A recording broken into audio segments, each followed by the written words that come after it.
You're listening to the Snickcast, the podcast that breaks down Nickelodeon's most iconic Saturday night lineups. Join us as we discuss childhood favorites like Are You Afraid of the Dark, The Amanda Show, and everything in between. And today we are traveling back to Saturday, September 4th, 1993. Living life in a 90s dream. Yes, Snick is on the TV, laughing with my best buddy. Yes, Snick, so right. Nickelodeon all night. Oh my gosh, dude. All right. So I got to tell you, I don't know why. This week I was very pumped to record this episode. I was like, maybe because it's been a few weeks or something, but I was amped up for it. And then I looked at the list and I realized we only have one new episode this week. Probably going to be the shortest episode in Snickcast history to date. Well, actually, now we'll make it the longest for some weird reason. No, but I was so pumped. And then I was like, oh yeah, we only get one. And it's a new Clarissa. And it's not even a new episode. It's, a rerun technically. Classic Clarissa. I know, dude. I know. But it makes sense because it's Labor Day weekend. It was September 4th. So it makes sense. No need to do a new episode. Yeah, the execs are all out of town. Exactly. You know who else was out of town? The Hollywood execs. They didn't want to release anything new because if they did, they'd have to, sit in a movie theater or something like that. We got a whole bunch of releases that aren't new. It's definitely a Snickcast at Labor Day sort of lineup for the movies. So number 1, The Fugitive. That gives us a radius of 6 miles. 2, Mel Gibson is still a man without a face. It's not a cereal box you're reading. Why can't I read it silently? Because it's a play, Norstad. You perform it. And then I was trying to think if there's some fun ones that were still in there. I mean, Free Willy's still living around number 9. But yeah, it was not an exciting, we kind of forget, we take it for granted now that Labor Day weekend, there's some new releases. They used to just dump everything. It seems like nobody went to the theater that weekend. But now, let's get to some music. We have been dunking most of the time, me especially, on the number 1 song, Can't Help Falling in Love with You.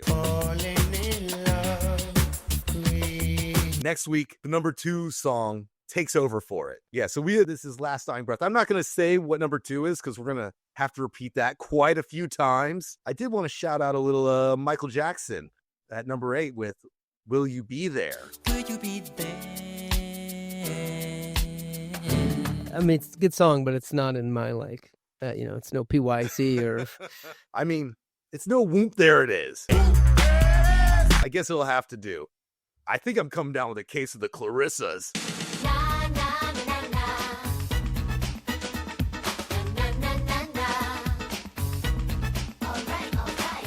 All right, baby. This episode, which is the only episode of any of the shows this week that we're going to discuss, is the season 4 opener that originally aired on March 13th, 1993, regular Nickelodeon. And this is called The Flu. And it's when Marshall and Janet come down with the flu, it's up to Clarissa and Ferguson to take care of the household chores. It's very interesting that they chose this episode for this weekend when it's not really cold and flu season. It's still kind of like not fully fall, tail into summer. Yeah. And this has been out for almost a year on Nickelodeon, but Snick-wise hasn't aired yet. It's weird. It's very weird. And I'm going to just go out and say it right now. The Where They Live in America controversy continues. Earlier this season, Sam says his dad has tickets to go see whoever, or who was the band? To go see the band? Pearl Jam in Tampa. Now we're watching a Midwest winter going on outside. Where they live, we need to get the writers on. This is a full-on nor'easter here. Yes, exactly. Clarissa starts by giving us the whole pros and cons of being in charge. It's kind of setting the tone for the ep. She goes on about a teacher and how it's really great as a teacher. You get to run the classroom. The cons of it though are that you're run ragged and the kids don't respect you a lot of the times. And she goes on to being a captain. You get to run the ship, get to call the shots. Then con is there's a lot of behind the scenes things you don't have to deal with. The passengers are pretty much a pain in the ass. Oh yeah, I mean they use the Titanic reference. Yeah, there's when you go down on an iceberg, that's also on you. You got blood in your hands. I noticed. So it's not always great being in charge, is what she's trying to say. During the reenactment on the show, they did not use hit like the captain, like holding dead people. Be like, oh what have I God. done? It was much more mellow. And then somebody was like, "It's all your fault." There's blood on your hands today, Captain. So we learned that being the head honcho has great responsibility. The whole Spider-Man thing. Thanks, Uncle Ben. Yeah, I saw, and this is like before we find out about the nor'easter, that this is the first time I think we've ever seen her windows are closed. I know. Shutter closed. I was like, oh, that's interesting. I guess we're not going to see Sam probably. Well, I'll say that I think there's a lot of reasons we don't see Sam, and I think that's the number one reason. Sam's already too cool. He can't go out in cold weather. No, he doesn't. But I was thinking about this. He's not taking a skateboard in the snow over to Clarissa. No. Is what we're trying to say. He snowboards. He's not a cross-country skier. No. He's not that sort of guy. But yeah, so Marshall and Janet obviously start getting sick. And it kind of made me, and they kind of said something at the beginning that made me think about it, which is adults are always like, oh, I can't get sick. Are you this way? I always say to myself, like, oh, no, I can't be sick. As a kid, though, I wanted to be sick. Well, yeah, because you get to stay at home and Exactly. Yeah. Your mom or your dad calls out of work to take care of you. You get to watch TV all day, not a bad little gig. Yeah. Before Marshall and Jenna fully realize how sick they are. By the way, the actress that plays Janet, you can kind of hear it in her voice. She's either very good or actually had a cold for this episode. She is a thespian. I was really like, oh, you could just hear it right away. Wow, she's off. Although I knew the title of the episode. It's called The Flu. But anyway, Ferg is downstairs watching some TV show that's something rotten that he's probably not supposed to watch with a full-on game of Settlers of Catan just out in front of him that we never address. It's never addressed. But it's there, and why is it there? I have no idea. I want someone to at least make a move or put your game away. We got none of that. It's just him by himself. Watching TV with a full game of Settlers of Catan untouched. He's probably midway through it. Marsh comes in and is like, and maybe it's the drive home at this point. Marsh comes in from the snow. We finally see this blizzard coming. He says, hey, Ferg, aren't you supposed to shovel the driveway? Janet's on to Clarissa about, can't you do the dishes? And she's on the phone with somebody. The kids are being irresponsible, is what we're gathering from this. Parents are doubling up on their responsibilities. They're doing the kids' chores that they are supposed to have been done, so they're running themselves ragged. They can't get sick, so you say. I've said it. I think it's more in that typically in life you just try to pile on too many things and you're like, wait, this is not a good time for this. Exactly. I can't do this right now. It's always at the worst moment to get sick. That's like it feels like that's the thing. As an adult, as a kid, there was never a bad time to get sick. It was truly. There's it's just inconvenient as an adult, but as a kid, hey, what can you do? I'm sick. Sorry, no school. I'm gonna watch some TV. Sorry about it. Exactly. It's just the get out of jail free card almost. Well, Ferg. They are sick though. They get sick. Oh, they are full on sick. Ferg finally goes to shovel. And this is what I thought a scheme was going to be developed, because he comes back inside and he's like, these old school shovels just don't work. I wish there was a high powered machine. And I thought, okay, the wheels are turning on. What's going to do? What is he up to? No, he has a more, I wouldn't say softer plan, but he does. Yeah. His plan isn't as beautiful as that. Yeah, no, there's no real scheme developed out of that. So Clarissa has to call Dr. Festerspoon. This is really the guy I want to talk about. Festerspoon. I want to talk. This actor, and I got his name and everything. This is Dr. Fester. How would you describe the voice he is using in this? I expected it to be kind of Ben Steiny, but it wasn't. Right. This guy's name was Bob Noble. Okay. Born in Brunswick, Georgia in 1932. Died in 2023 in Orlando, Florida. So he was an Orlando guy, but this was his only Nickelodeon show he ever did. I was surprised. I couldn't book another one. He's in a movie we'll talk about sometime years later, the Joe Pesci Danny Glover movie, Gone Fishing.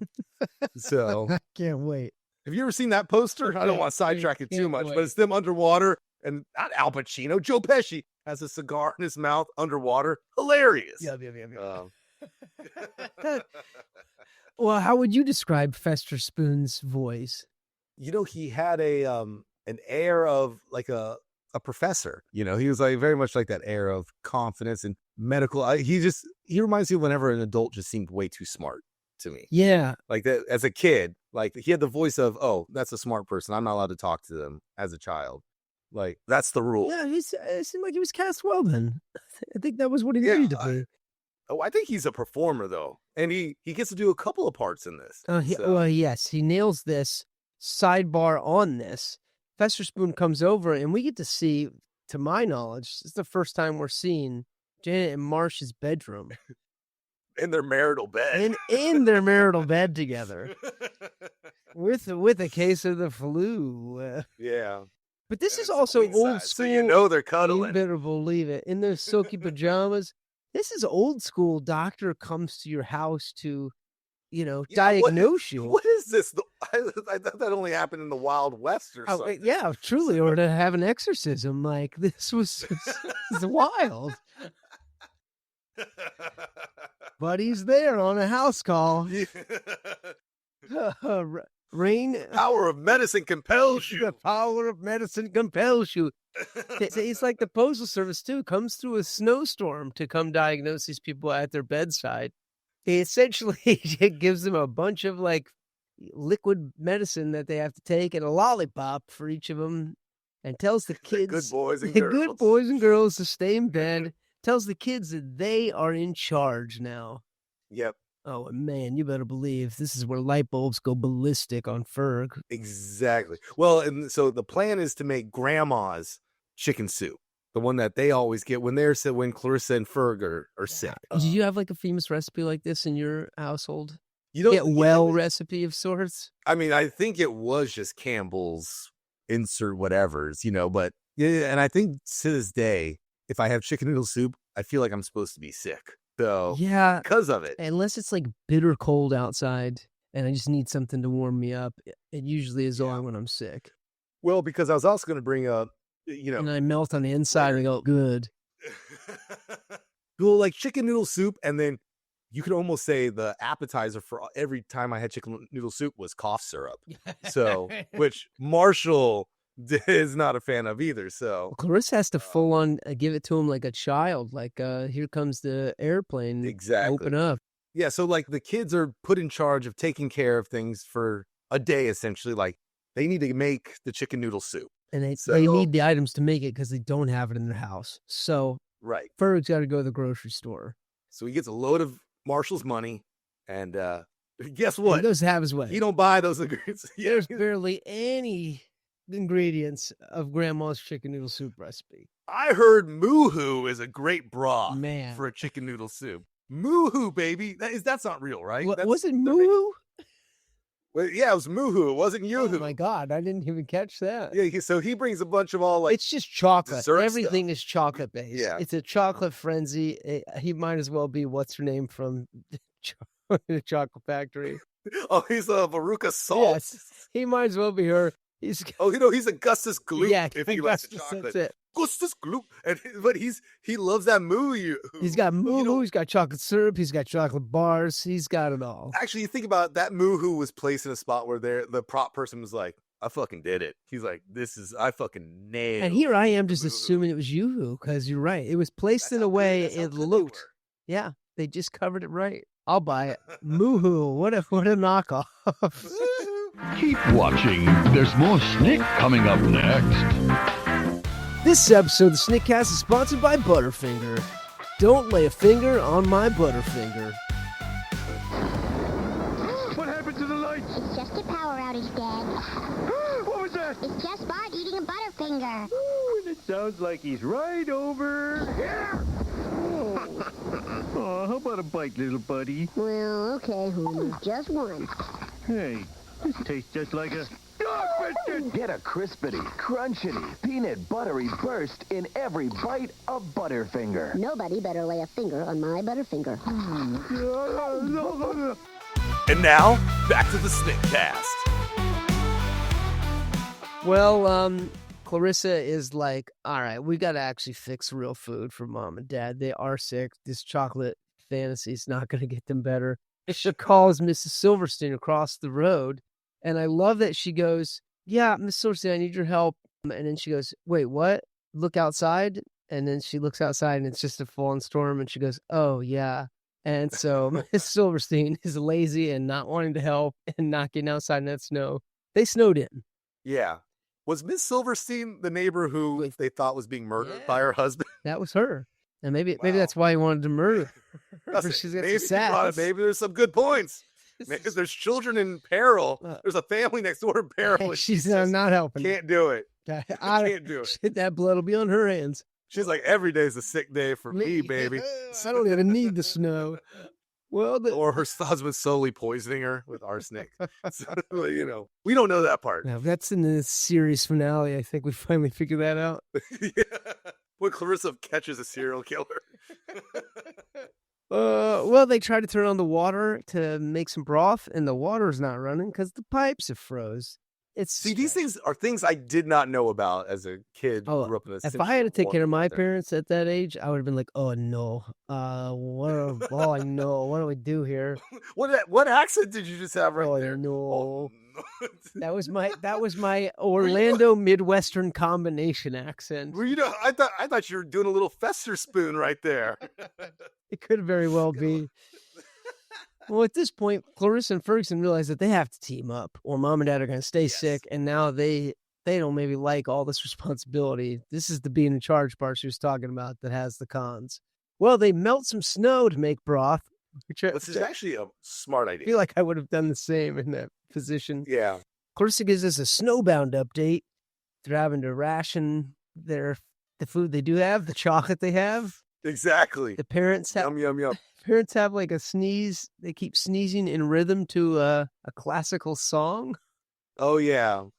And they decide they got to go back to the grocery store because they need the actual food. Yeah. They do rock, paper, scissors for this. When do we get this? Is I think what the most well-known the thing pinnacle of the episode happens here, where Ferg said she has to go back to the grocery store, and then we get this Star Trek episode. Yeah. All on its own.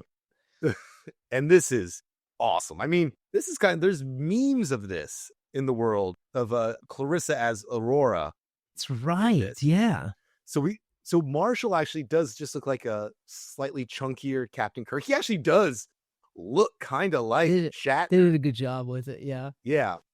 Ferguson, I got to point out, really brings his A game with accent work. That's check off. Yeah. I think Jason said, I need to do something. I think he was starting negotiations. Zip Blaster pulled through, I think, on this. Yeah. He's the Zamboni, baby. He's really driving the ship. Yeah. He's driving the ship, babe. But he does the Chekhov character, so he has to be like Eastern European. Oh, and he does a really great job with it. And then Janet is Spock, funny. Yeah. And then we get Fester Spoon as essentially Bones, which is the doctor of the ship. So that's what fitting. I like that they brought him back for this. It must have been so cool to make that set. Like, I can imagine that. That probably was pretty cool to be on that set. And in this, like, meteor in the sky, I really liked the graphic, what they were doing, because it clearly was somebody, they'd shrunk down this, like, image in a shadow box that made it seem like it was way bigger than it was.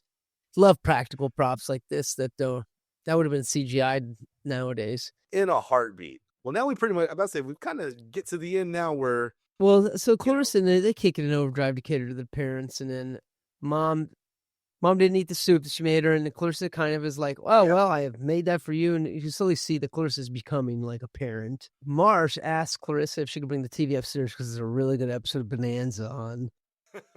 And I thought that was funny, and also like that we lived in an era where there'd be like one TV in the house, and you would have to move it up the stairs, plug it in. And he's looking at thought it, man. Well, on a TV guy, he's got an episode of Bonanza that he wants to see. Well, evil Nurse Ferguson was this daydream she has that I thought was like, Clarissa maybe gets a little sneezy and is like, oh no, I got to stay healthy. Otherwise, the only option left is Ferguson. And she has this fantasy of evil Ferguson, and he brings in these giant, like, as big as your head pills for everyone to take, and the whole family's terrified of it. So she's trying to fight. That's Fergie to two characters this week. We get It's a great character work for Zim Blaster this week. I know, man. This is some of his best work. It's some of his best work. Well, Ferg returns back to the grocery store. Now he's sneezing. Janet's downstairs. She happens to be feeling better. And now we get the old flip-floppy. Parents are better. Exactly. Kids are about that sick. happened.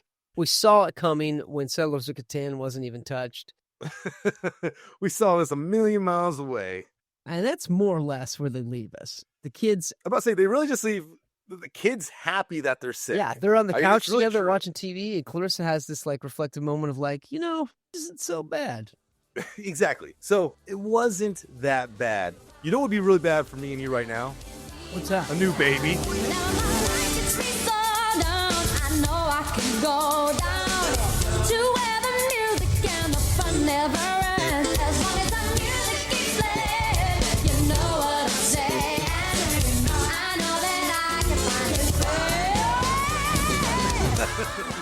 Oh, man. So again, everybody, this is a rerun.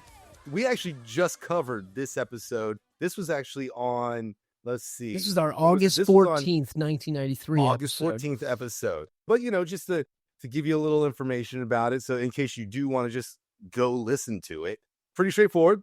The kids' lives go through a major change after mom gives birth to a new baby brother. There's a few funny ones in this one. There's some good stuff. You go back and listen to that episode if you're curious, and if it's your first time, just listen to it.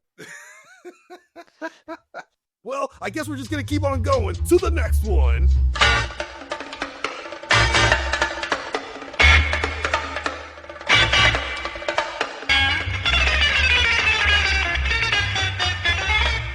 Welcome to Mad Dog Höek and Haunted House. One that we've never been able to watch. Trying to get our hands on this for so long. Yeah. And our eyes. And actually, exactly. And actually, the July 17th episode of Snick had this as the episode too. So you can listen to that. You can hear us talk about how we didn't watch it. Then exactly. You can hear this time is much more abbreviated. Again, what bums me out is that's a classic episode. Like, it's one of the highest rated. Are you talking about the Ren and Stimpy episode or the Snickcast episode where we discuss it alternatively? Well, it should be. That should be, because we go into detail about something we've never watched. This is wild. We've never done this before. This is kind of cool. This is insanity. The execs are out of town for Labor Day. I mean, what else is going to happen? They're looking at their watch and going, is it time to throw some? Oh, what is the stuff that they throw on the fire on Are You Afraid of the Dark? Those ground up bones.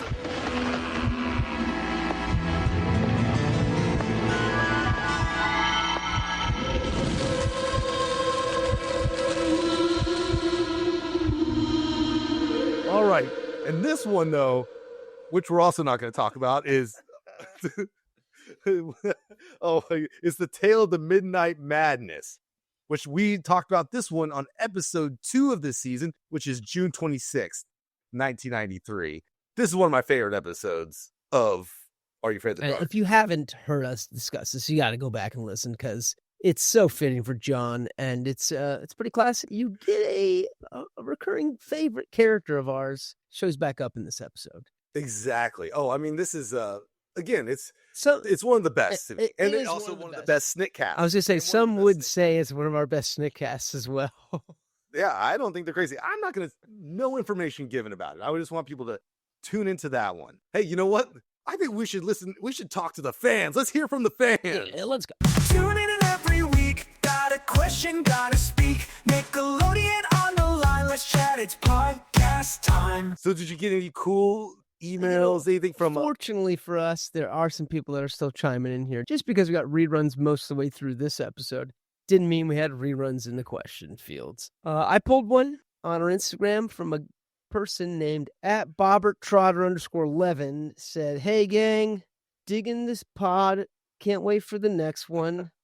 I'm curious. As a kid, my best friend would have sleepovers at his house to watch Snick. His mom would serve us bagel bites and orange soda. Ooh, Wow. I grew to have a huge crush on her. Did you guys ever have a crush on a friend's mom?" Oh, yes. This is a great one. This is a great one. Not my best friends. My best friends, those moms know. But there was kids that you go have sleepovers at. Yes. And I hate to say it. It usually was the moms who probably had them when they were like 18 or 19 years old. So yeah, I mean, looking back, so thanks. they felt cool. Like they still seemed cool, I guess would be it. Wow. I'm going down some memory road. A lot of puberty. Spill the juice there. Well, what about you? Did you have any? You know, I think I'm with you. None of my like direct friends, my close circle friends, no. I do remember there was a kid on our baseball team, very good at baseball. When his mom would show up, there would be a handful of us who were like, oh man, Yeah. that is a very attractive mother you have there, pal. And he never had sleepovers, so we didn't get to like Gosh darn go to it. the house and be, there. I didn't even know what was, like nothing would happen. Thanks for the bagel bites. You want to go out? I'm like, I can get my own bagel bites, right, Debbie? You know what? Why don't you pour us both a glass of orange soda and tell your husband to stay out of here? Never got bold enough to make those moves. Oh gosh, I never got to that point. I'm trying to. Was there older sisters that you found attractive? Oh wow.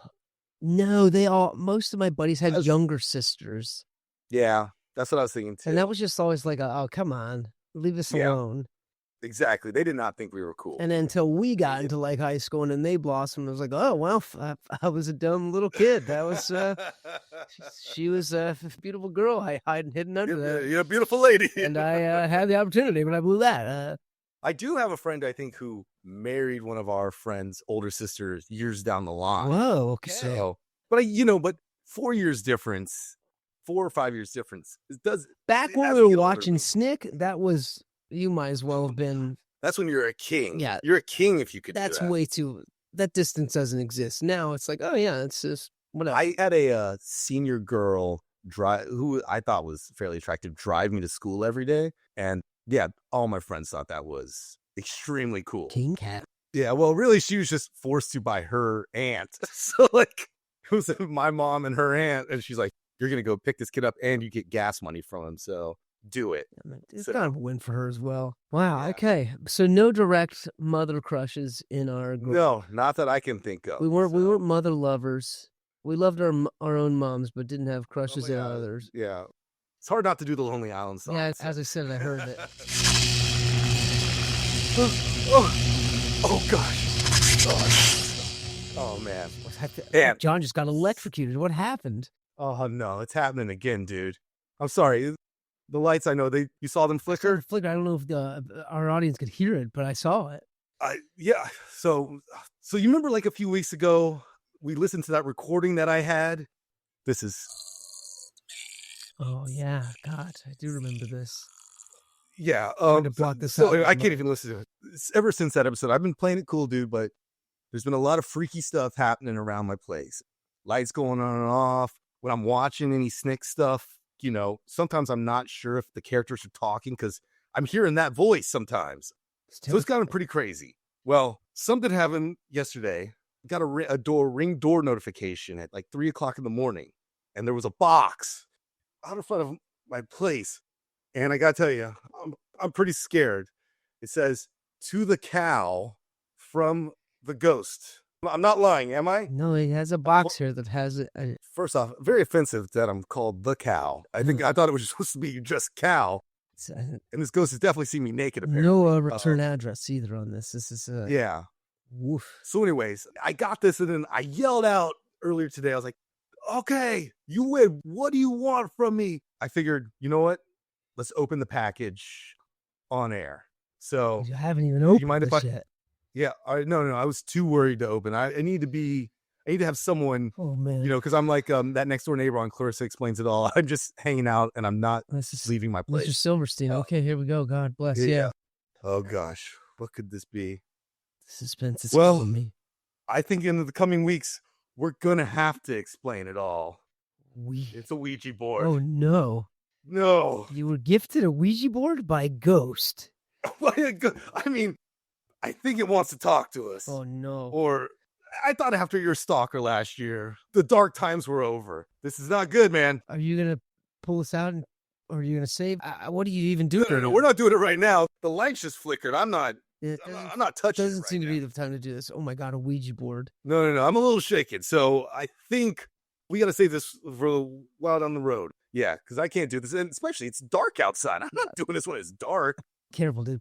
Pack that away and put it somewhere where it can't. Oh, well, I'm not doing it until we're on together. So Anna might be coming to visit you. Yikes. So I don't know what's staying around here. That is Yeah. not cool. I guess we're going to find out the meaning of this sooner rather than later. And I guess until then, I mean, I hate ending a episode that's so short on such a... Yeah, go back to like happy thoughts, like if our friend's mom would... Okay, flashing, we gotta the go. lights are flashing again. Oh my I God. gotta get it. We'll see you next week. Oh, Let's get cheers, out of here. So cheers.